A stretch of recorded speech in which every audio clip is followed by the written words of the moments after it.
Hey guys, quick update on this latest prototype.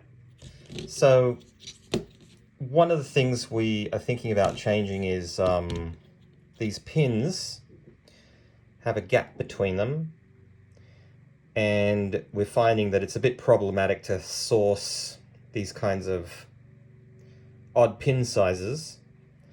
And what we're probably going to do is just consolidate all the pins together so that they're just one consistent number of pins for both sides, and that they're all connected, that they're not separated by this gap. Also, we're not going to do surface mount pins. We're going to do through-hole pins. We thought that, well, honestly, we thought we were being a bit clever with the surface mounted pins because we've got a pick and place, but in actuality, it's going to be a lot more complicated than it's worth. So we're going to go back to through-hole pins. We're also going to be consolidating the USB ports. So instead of having two USBs, we're just going to have one USB-C that does everything. That will decrease complexity and cost as well.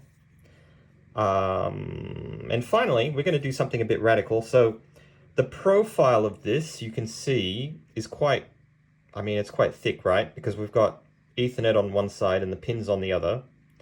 And then when we add the PoE board, which is what I'm going to talk about next, it adds quite a bit of profile to the overall thickness when we're clustering these together. So what we're going to do is we're going to flip the Ethernet port so it's on the same side as the pins. And so that should theoretically decrease the overall board profile. And we're going to do a 3D version first just to kind of check it out, and then we'll do a short production run to test. Now this is what the PoE board is going to look like. Now this is the this would be the low powered PoE, and you can see already it's too wobbly. So it's too wobbly because it only connects on, so there's only 4 pins that the PoE needs. So we made the mistake of only connecting 4 female headers, and of course that's going to create a very wobbly mount. And so we're going to make, this is kind of the first prototype of the PoE board. It's a low powered PoE board, so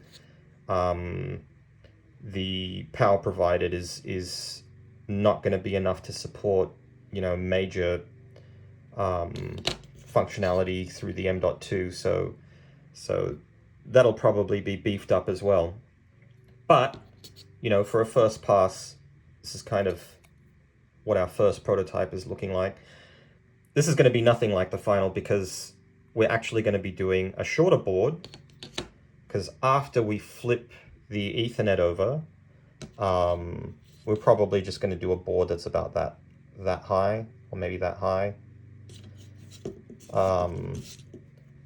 And of course we want to decrease the costs as well. So if we're producing a smaller board, it's definitely going to decrease the cost. And so that is the update on the next prototype for this board and the first prototype for the PoE. See you guys on the next one.